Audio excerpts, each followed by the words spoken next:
الحمدللہ وکفیٰ والصلاة والسلام علی عبادہ الذین اصطفیٰ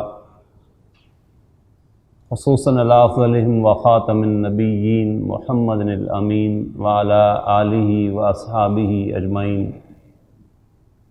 اما بعد فاعوذ باللہ من الشیطان الرجیم بسم اللہ الرحمن الرحیم فَأَمَّا مَنْ أُوتِيَ كِتَابَهُ بِيَمِينِهِ فَيَقُولُ هَاؤُمُ اقْرَءُوا كِتَابِيَهْ إِنِّي ظَنَنْتُ أَنِّي مُلَاقٍ حِسَابِيَهْ فَهُوَ فِي عِيشَةٍ رَاضِيَةٍ فِي جَنَّةٍ عَالِيَةٍ قُطُوفُهَا دَانِيَةٌ كُلُوا واشربوا ہنیئا بما اسلفتم فی الایام الخالیہ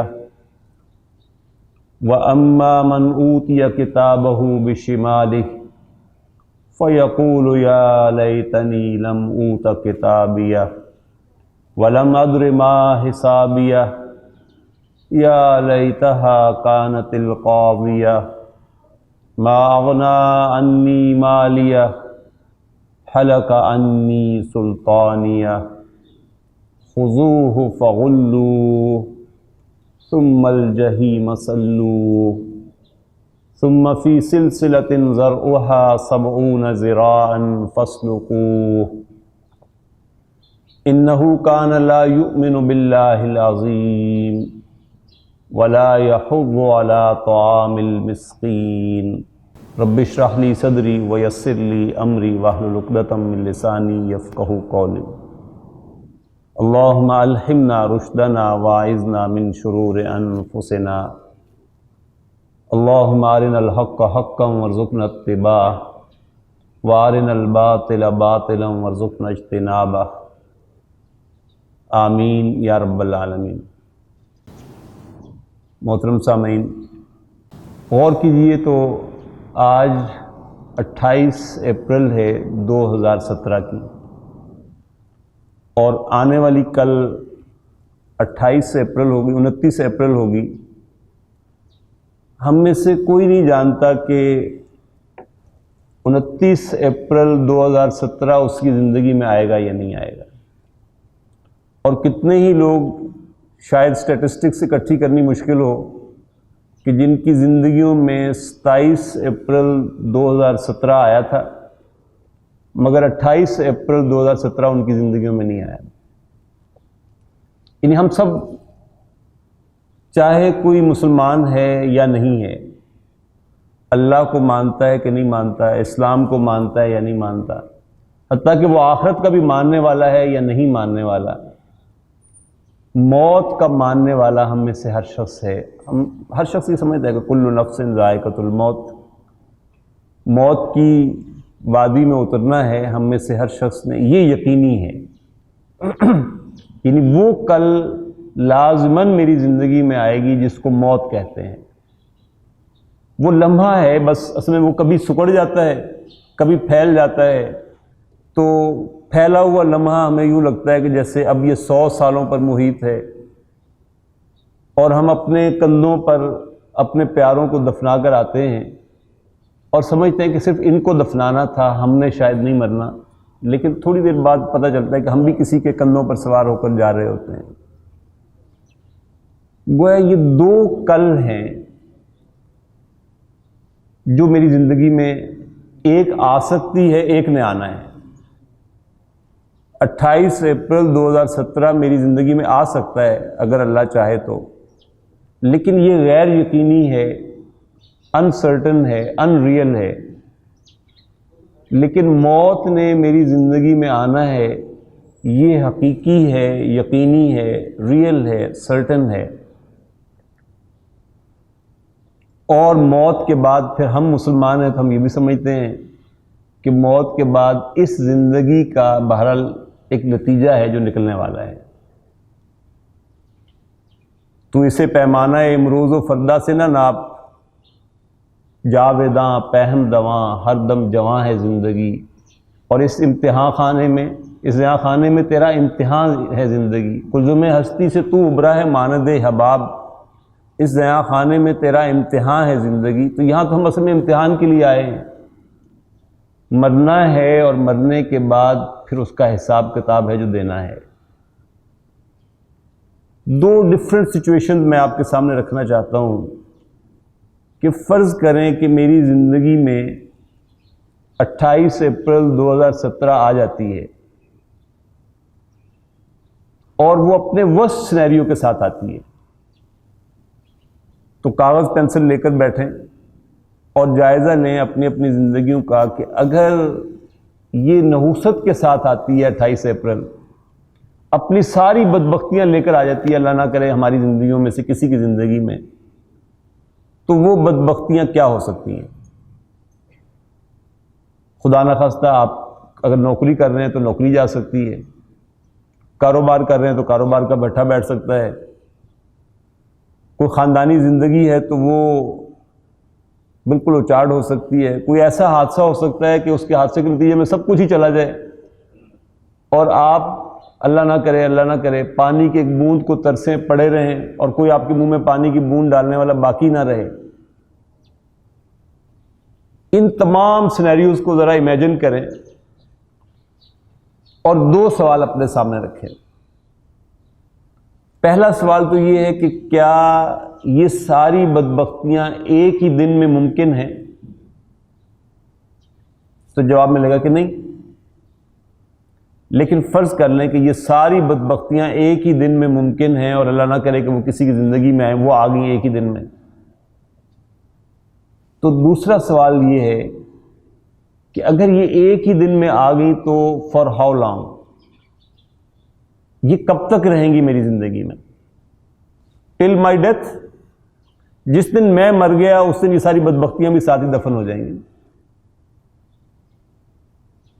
اب ذرا اکراس دا روڈ دوسری طرف سچویشن دیکھیے کہ میں اس حقیقی کل کو جا ملا جس دن میں نے مرنا تھا. مرنے کے بعد میں اللہ رب العزت کے حضور حاضر ہو گیا اور اللہ نہ کرے ہم میں سے کسی کی زندگی میں بھی وہ ورسٹ ڈے وہاں کریٹ ہو جائے.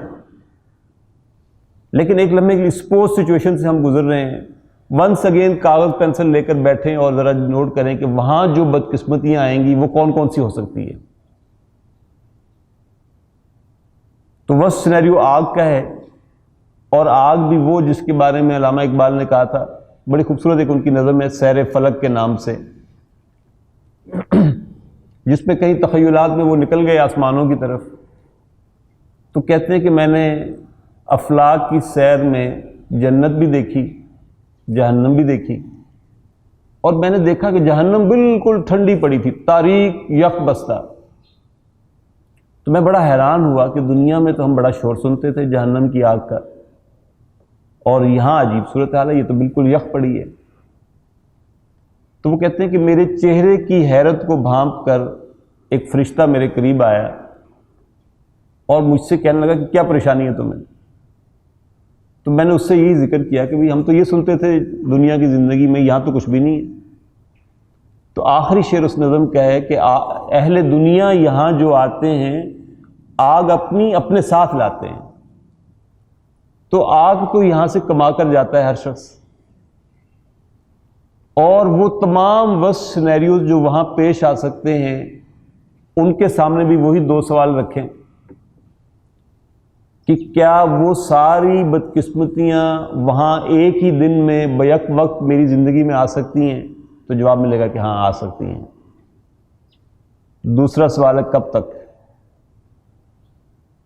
بدلے گا ہمیشہ کے لیے. اس کے برعکس اگر 28 اپریل میری زندگی میں آ جاتا ہے اور یہ اپنے بیسٹ سینیریوز کے ساتھ آتا ہے،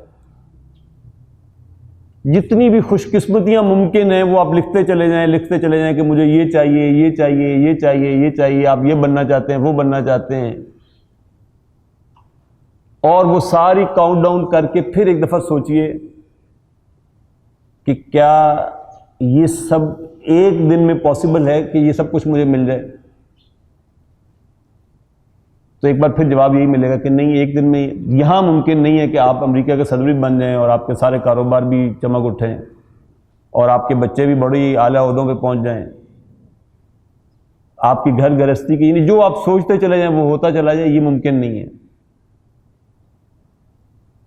لیکن سپوز سچویشن ہے، ہم فرض کر لیتے ہیں کہ یہ سب ماشاءاللہ آپ بڑے خوش قسمت ہیں، سب کچھ مل گیا آپ کو، کب تک؟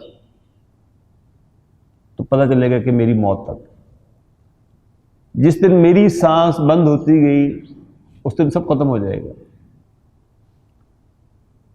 اور اس کے مقابلے میں جب وہاں آنکھ کھلی اور میں وہاں کے بیسٹ سینیریو کو ذرا اپنے سامنے رکھوں کہ وہاں کیا کچھ ہے، تو اس کے کچھ نظارے میں نے آپ کے سامنے رکھے۔ میں یہ آیات دوبارہ پڑھنے لگا ہوں۔ جس کو اس کا نامہ اعمال وہاں دائیں ہاتھ میں مل گیا، اس کا تو بیڑا پار ہو گیا نا۔ وہ تو لوگوں کو دکھاتا پھرے گا، ہاؤ مقرؤ کتابیہ، یہ ہے بھائی دیکھو، یہ ہے میرا اعمال نامہ۔ اور یہ کس بنیاد پر ہے؟ انی ظننت انی ملاق حسابیہ، یہ اس لیے ہے کہ میں جانتا تھا اچھی طرح، دنیا ہی کی زندگی میں مجھے معلوم تھا کہ مجھے اس دن سے واسطہ پیش آنا ہے، کیونکہ واسطہ پیش آنا ہے لہذا میں اس کی تیاری کرتا رہا۔ اور پھر اس کو کہا گیا فَهُوَ فِي عِيشَةٍ رَاضِيَةٍ، وہ اپنی من پسند عیاشی والی زندگی میں ہوگا، فِي جَنَّةٍ عَالِيَةٍ، اونچے اونچے باغوں میں، فَهُوَ فِي عِيشَةٍ رَاضِيَةٍ فِي جَنَّةٍ عَالِيَةٍ قُطُوفُهَا دَانِيَةٍ۔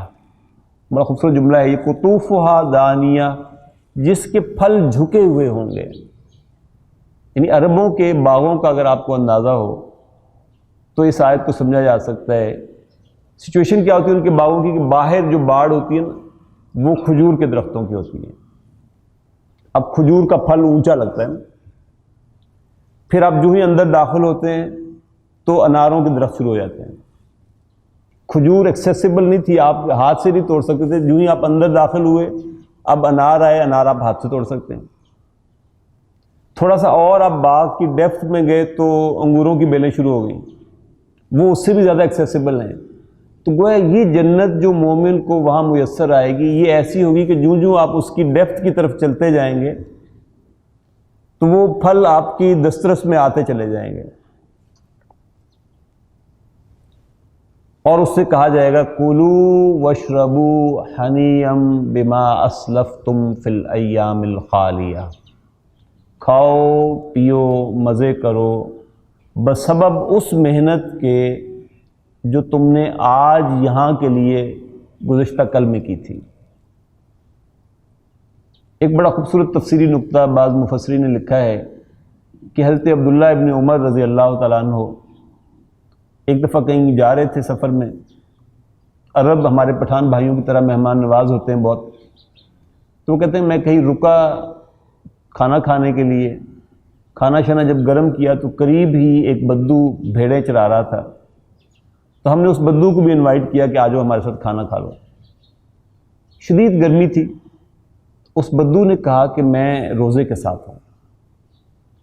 تو ہم نے اس سے کہا کہ اتنی شدید گرمی میں تم نے روزہ رکھا ہوا ہے؟ تو اس نے کہا کہ ہاں میں اصل میں یہ محنت اس لیے کر رہا ہوں تاکہ کل میرا رب مجھ سے یہ کہے کہ کلوا واشربوا حنیئا بما اسلفتم فی الایام الخالیہ۔ تو حضرت عبداللہ ابن عمر کہتے ہیں کہ میں اس سے بڑا متاثر ہوا، تو میں نے اسے کہا کہ اچھا ایسا کرو کہ تم اپنی ان بھیڑوں میں سے ایک بھیڑ مجھے بیچ دو، میں اس کو شام کو ذبح کر کے پکاؤں گا اور میں تمہاری مہمان نوازی کروں گا، تم افطار میرے پاس کرنا۔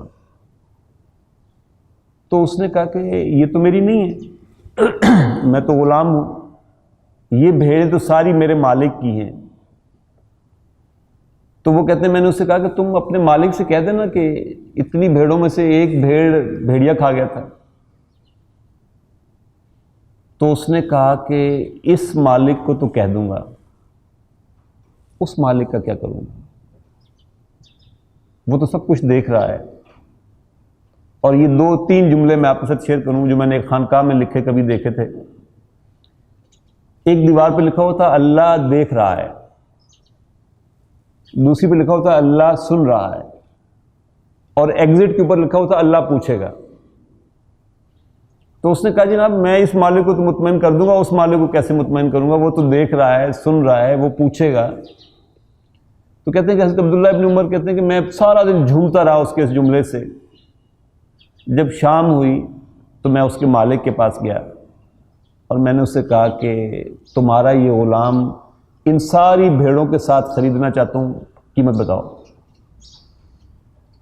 اس نے جو بھی قیمت بتائی, حضرت عبداللہ ابن عمر نے وہ قیمت ادا کی اور اس غلام سے کہا کہ ان بھیڑوں سمیت تو آزاد ہے, جا عیش کر. اللہ تعالیٰ جب نوازتا ہے اپنے بندوں کو تو وہ دنیا میں بھی یوں نواز دیتا ہے, آخرت میں وہ کیسے نوازے گا یہ وہ جانتا ہے. تو یہ یہاں جو بیسٹ سینیریو میں نے کہا وہ بھی میرے مرنے تک ہے نا, لیکن وہاں کا سینیریو ہمیشہ ہمیشہ کے لیے, ابداً ابدا, ہمیشہ کے لیے ہے. فیصلہ کرنا میرا اور آپ کا کام ہے کہ ہم سوچیں ہم نے کیا کرنا ہے.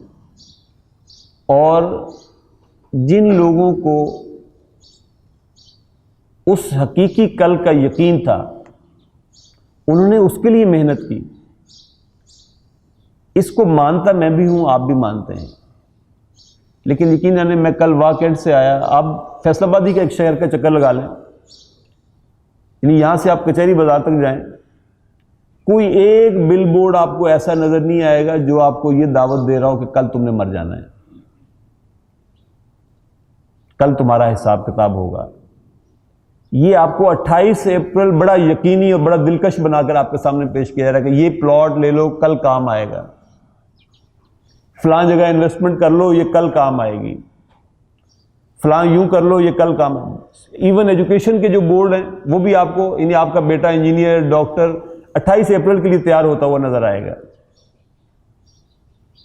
آپ آج ہمارا جو بھی سلیبس ہے اس کا ذرا مطالعہ کر کے دیکھیں, آپ کو ہر چیز شاید اس کے اندر مل جائے گی, اللہ نہیں ملے گا اور وہ یقینی کل کی کہانی وہاں نظر نہیں آئے گی کہیں پہ. اور یہاں اگر کسی کو یہ کہہ دیا جائے ہنسی مذاق میں بھی کہ بڑے احمق آدمی ہو تو وہ لڑ پڑے گا آپ سے, لیکن اصل میں عقل مند کون ہے؟ ایک حکایت میں سے آتا ہے, ایک حکایت میں کہ ایسی ایک دربار لگا ہوا تھا, بادشاہ سلامت تشریف فرما تھے, ان کی محفل میں مختلف لوگ بیٹھے ہوئے تھے, ایک درویش بھی وہاں بیٹھا ہوا تھا. تو بادشاہ نے اس درویش کو بلایا اور اپنی جیب سے ایک انگوٹھی نکالی اور اس فقیر سے کہا کہ بابا جی یہ انگوٹھی لے لیں اور اس محفل میں آپ کو جو سب سے احمق انسان نظر آتا ہے اس کے ہاتھ میں ڈال دیں. فقیر بڑا زیرک آدمی تھا, اس نے دائیں بائیں سب دیکھے لوگ اور پھر بادشاہ سے کہا کہ بادشاہ سلامت یہ تو آپ کا دربار ہے, آپ کے دربار میں بھلا احمقوں کا کیا کام ہے, یہ تو سب لوگ بڑے زیرک مجھے نظر آتے ہیں. تو بادشاہ نے کہا کہ اچھا ایسا کرو کہ پھر اس کو رکھ لو اپنے پاس, اور شرط یہی ہے کہ جب بھی زندگی میں کوئی احمق انسان ملے تو اس کے ہاتھ میں ڈالیں. اس نے جیب میں ڈالی, چلا گیا. وقت گزرتا رہا, ایک وقت آیا کہ اسی فقیر کو کسی نے اطلاع دی کہ بادشاہ سلامت بڑے سخت بیمار ہیں اور بس چل چلاؤ ہی لگتا ہے, بستر مرگ پر ہیں. اب وہ گیا ان کی تیمارداری کے لیے اور اس نے بادشاہ سے کہا کہ حال چال پوچھنے کے بعد کہ بادشاہ سلامت آپ کی نوازش سے ہم جیسے فقیر بھی یہاں آتے رہے آپ کے دربار میں, اور میں دیکھتا رہا کہ آپ کی زندگی میں جب بھی کوئی سفر درپیش ہوتا تھا تو آپ کی ضرورت کا سارا سامان آپ کی اگلی منزل پر پہلے سے پہنچا دیا جاتا تھا. اور یہ تو ہم لوگ بھی کرتے ہیں اپنی اپنی بساط کے مطابق بندوبست, لیکن بادشاہوں میں سے ایک ملکہ کا میں خود بھی آئی وٹنس ہوں. اس زمانے میں میں پولیس میں جاب کر رہا تھا, ملکہ برطانیہ نے آنا تھا پاکستان میں, اور گورنر ہاؤس مری میں میری اس کے ساتھ ڈیوٹی تھی, اور وہ شاید ابھی انگلستان سے روانہ بھی نہیں ہوئی تھی کہ سارا سامان جو بھی اس کی ضرورت کا تھا, ہم غلاموں کی تو کوئی چیز اس نے کھانا بھی پسند نہیں کی نا, اس کے کھانے برتن ہر چیز وہاں سے آئی ہوئی تھی, وہ پہلے سے پہنچی ہوئی تھی. تو اس نے کہا بادشاہ سلامت آپ کا سامان ساز و سامان تو ہمیشہ پہلے سے پہنچ جاتا تھا, آج بھی ایک سفر آپ کو درپیش ہے، تو مجھے امید ہے کہ وہاں بھی آپ نے ضرورت کا سارا سامان بھجوا دیا ہوگا۔ تو بادشاہ کی چیخ نکل گئی اور بادشاہ نے کہا کہ بابا جی بہت دیر سے ملے ہو، میں نے تو وہاں کے لیے کچھ بھی نہیں کیا۔ اس نے کہا جی کچھ بھی نہیں کیا آپ نے؟ اس نے کہا نہیں کچھ بھی نہیں کر سکے۔ تو اس نے بادشاہ سے کہا کہ بادشاہ سلامت ذرا اپنا ہاتھ تو دکھائیں۔ ہاتھ پکڑا اس نے اور اپنی جیب سے وہ انگوٹھی نکالی اور اس سے کہا کہ بادشاہ سلامت آپ کو یاد ہے نا یہ انگوٹھی آپ نے کبھی مجھے دی تھی کہ زندگی میں جب بھی کوئی احمق شخص ملے تو اس کے ہاتھ میں ڈال دینا۔ تو مجھے آج آپ سے زیادہ کوئی احمق انسان نظر نہیں آ رہا کہ جس کو پتہ بھی تھا کہ جانا ہے اور وہ یہاں کے لیے بڑی تیاری کرتا تھا، ادھر کے لیے اس نے کچھ بھی نہیں بھیجا اپنے ساتھ۔ غور کرنے کی ضرورت ہے کہ کسی کو ہم احمق کہیں تو وہ لڑ پڑے گا آپ کے ساتھ، لیکن اگر ذرا خود اپنے اندر جھانکیں گے، درو بینی کریں گے تو احساس ہو جائے گا کہ اصل میں ہم سارے ہی بڑے احمق ہیں، اور ہم میں سے حقیقتاً زیرک اور سیانہ وہی ہے جس نے اپنی اس حقیقی کل کے لیے تیاری شروع کر رکھی ہے۔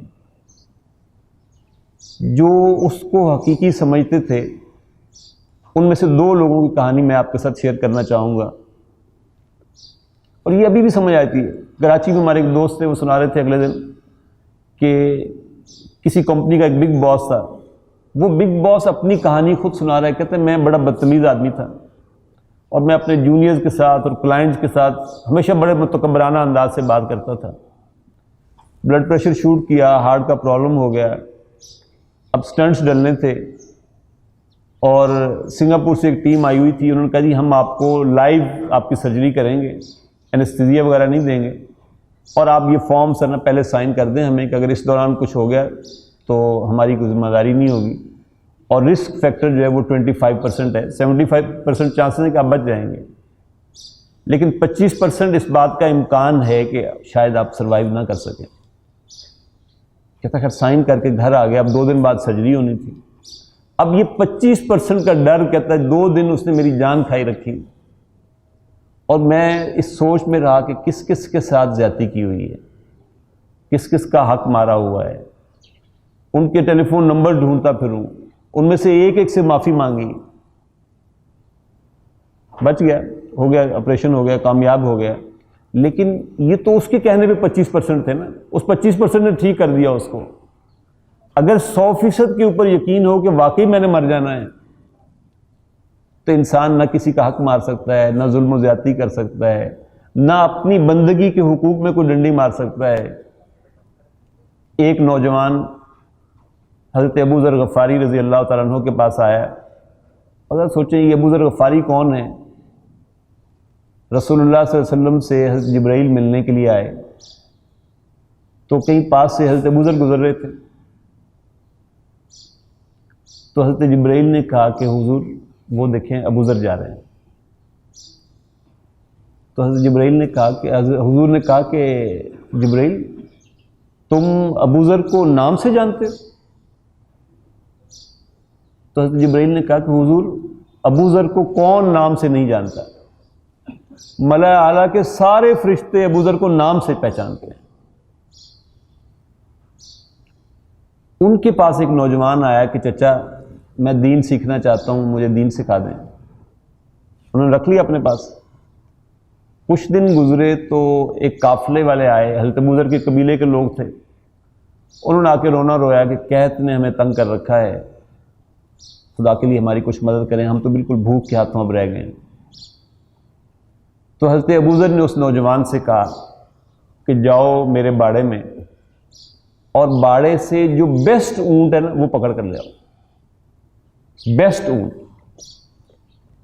وہ گیا، اس نے اونٹوں پر ایک نظر ڈالی، اور جو اونٹ اسے سب سے عمدہ نظر آیا اس کی اس نے نکیل پکڑی اور ایک تھاٹ پروسیس سے اپنے آپ کو گزروایا، اور سوچنے لگا کہ سیدنا ابو ذر نے تو یہ اونٹ ان کو غریبوں کو دے دینا ہے، جنہوں نے تھوڑی دیر بعد اس پر چھری پھیرنی ہے اور کھا لینا ہے اس کو۔ تو گوشت ہوتا ہے، اچھا اونٹ ہو یا ذرا نرم ہو، کیا فرق پڑتا ہے اس سے؟ تو یہ اونٹ اگر یہاں رہ جائے اور اس کی نسل آگے چلے گی تو ابو ذر کو بڑا فائدہ ہوگا، لہذا اس نے اس اونٹ کو چھوڑا اور جو نیکسٹ ٹو بیسٹ تھا وہ اونٹ پکڑا اس نے اور لے گیا۔ اب ظاہر ہے حضرت ابو ذر تو اپنے ایک ایک اونٹ کو جانتے تھے نا، جو ہی وہ اونٹ وہاں پہنچا تو حضرت ابو ذر کو پہلے ایک شک ہوا کہ شاید یہ نوجوان جو ہے اس کو اونٹوں کی پہچان نہیں ہے، تو اس سے پوچھا کہ تمہارا کیا خیال ہے کہ میرے باڑے میں this was the best camel, یہی سب سے عمدہ اونٹ تھا؟ تو اس نے کہا کہ نہیں، یہ نیکسٹ ٹو بیسٹ ہے۔ تو حضرت ابو ذر نے کہا کہ میں نے تمہیں کہا تھا بیسٹ اونٹ لے کر آنا، جاؤ واپس اس کو کھڑا کرو and bring the best one. وہ گیا اور وہ جو سب سے عمدہ تھا وہ اونٹ لے کر آ گئے۔ حضرت ابو ذر نے قافلے والوں کو دیا، وہ چلے گئے۔ اب حضرت ابو ذر نے اس نوجوان سے کہا کہ بیٹا تو بھی جا۔ اس نے کہا چچا مجھے تو ابھی چند دن نہیں ہوئے، میں نے تو ابھی دین سیکھنا ہے آپ سے۔ ان نے کہا میں تمہاری آخرت بناؤں اور تو میری ہی آخرت کے پیچھے پڑا ہوا ہے۔ تو اس نے اپنی پوزیشن واضح کی، اس نے کہا چچا میں تو اس میں نیکسٹ ٹو بیسٹ اس لیے لایا تھا کہ انہوں نے تو کھا لینا ہے اور گوشت تو گوشت ہوتا ہے۔